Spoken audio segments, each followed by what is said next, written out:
আসসালামু আলাইকুম, সবাই কেমন আছেন? আশা করছি যে যেখানে আছেন সবাই অনেক ভালো এবং সুস্থ আছেন। আলহামদুলিল্লাহ আমরাও ভালো আছি। এনায়ামস ব্লগ থেকে আরও একটা নতুন দিনে নতুন ব্লগ নিয়ে আসলাম। আজকের ব্লগে থাকছে শাক ভাজি রেসিপি আর সাথে কিছু কাজ আমাদের সকালের জন্য যে আগে থাকবে। তো এই কাজগুলো আমি রাইতে এভাবে করে রাখি।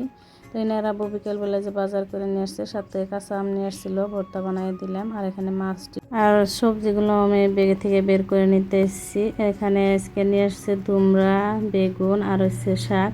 তো এটাকে আমরা বলি ডেকিয়ার শাক। তো এই ডেকিয়ার শাকটা অনেকেই খায় না বা খাইতে পারে না। তো আজকে আমি আপনাদেরকে দেখাবো যে ডেকিয়া শাক কীভাবে রান্না করলে মজা হয়, ভাজলে মজা হয়। তো ওই যে প্রথমে এভাবে আমি কেটে নিতে এসেছি। ডেকিয়া শাকটা অনেক কচি কচি আসছিলো, কচি যেটুকু অংশ আর কি কচি, ওইটুকু আমি কেটে কেটে আর কি মধ্যে আর কি এইভাবে ডুম করে করে নিতে এসেছি পাল্টা করে। তবে পাল্টা করে নিলে দেখা যায় যে ভাজলে কিন্তু শুকাইয়া জায়গা, পিছলে লাগে না।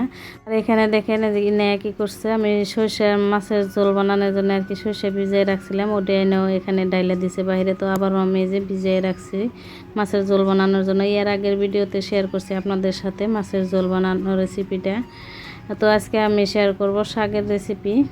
তো এখানে যে নেয় রাখবো, আবারও চা বানাই দিছি, চা খেয়ে আর কি দোকানে গেছে গা। তো এখন আমি রান্না করতে আসছি রাতের। তো শাকটা আমি আসলে যখন আর কি বসাই দিলাম রান্না, সোমবার দিন দিতে আর কি ভিডিওটা ডিলিট হয়ে গেছে গা। তো আমি প্রথমে কাঁচা মরিচ, পেঁয়াজ আর রসুন দিয়ে একদম সোমবার দিয়ে চড়াই দিচ্ছি শাকটা, এই যে দেখেন। তো এই শাকটা হচ্ছে একদম ধুয়ে পানি জড়ান দিয়ে রাখতে হবে অনেক সময়। তো এটা পানি থাকলে কিন্তু শাকটা ভাজি ভালো হবে না, পিছলা হবে বা একদম গলে যাবো গা, খাইতে ভালো লাগবে না। তো পানি জড়ান দিয়ে রেখে দিয়েছিলাম অনেক সময়। তো সোমবার দিয়ে চড়াই দিচ্ছি। তো অল্প সময় ডাকনা দিয়ে দিচ্ছি, যেহেতু পানি নাইকে অল্প একটু গ্যাসটা কমাই দিয়ে আর কি চুলার কমাই দেওয়া, তারপরে যে ঢেকে দিয়ে দিছিলাম। তো পানিটা ভালো করে শুকাই নিয়ে এইভাবে বারে বারে আর কি অল্প সময় বড় করে নাড়তে হবে, আর কড়ার মধ্যে এভাবে আর কি ছড়িয়ে দিতে হবে। তো একদম গ্যাসটা কমাই দিতে হবে। তো শাক ভাজিটা সুন্দর হবে, মশমশা হবে। তো এই দেখেন কত সুন্দর হয়েছে এখন শাক ভাজিটা যে হয়েছে, নামাই নিছি। একদম কিন্তু পিছলে পিছলে ভাব নাই, তো সুন্দর হয়েছে। আর এই যে সাথে আজকে শাক ভাজি আর হয়েছে মাছের ঝোল করছিলাম। তো এখন রান্না বান্না শেষ করে আসছে যে কাপড় গুছাই নিতে, অনেকগুলো কাপড় ধুইছিলাম দিনে। তো কাপড়গুলো আর কি এখন আমি গুছাই নিতে এসেছি। তো আমি সব কাপড় আর কি দিনে ধুয়ে রাখলে এভাবে চেয়ারের মধ্যে রেখে দিই, রাত্রে গুছাই নেই, নইলে যখন সময় পাই ওই টাইমে আর কি গুছাই নেই এভাবে।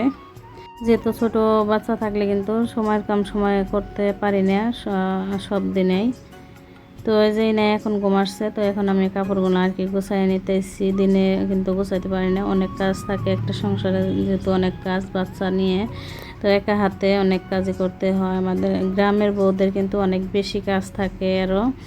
যারা রুমে থাকে, টাউনে থাকে, তাদের তো এত কাজ করতে হয় না। তো এখানে যে আমি কাপড়গুলো আর কি আলনায় রেখে দিলাম। আর এই যে বিছানার চাদর, বালিশের কাভার যে ধুয়ে রাখছি, তো এগুলো আমি এই রেখের মধ্যে রেখে দিই এইভাবে। তো এখানে যে দেখেন পানির বোতল, ওষুধের বোতল সব কিছুই কিন্তু ছড়াইয়া রাখছে বাচ্চারা, ইনায় আর কি অনেক করে। তো সব কিছু আর কি গুছাই না রাখলেও থাকে না। তো এগুলো আর কি আমি গুছাই নিতে এসেছি, সব কিছু আর কি রুমটা গুছাই নিলাম। তো এভাবে আর কি রাত্রে কাপড় চোপড় গড্ডা গুছাই রাখলে সকালে অনেকটা সুবিধা হয়। এই কাজটি কিন্তু সকালে করতে না, সকালে যেহেতু অনেক কাজ থাকে, তাড়াহুড়া থাকে। আজকের ভিডিওটি এ পর্যন্ত। সবাই ভালো থাকবেন, সুস্থ থাকবেন। আল্লাহ হাফিজ।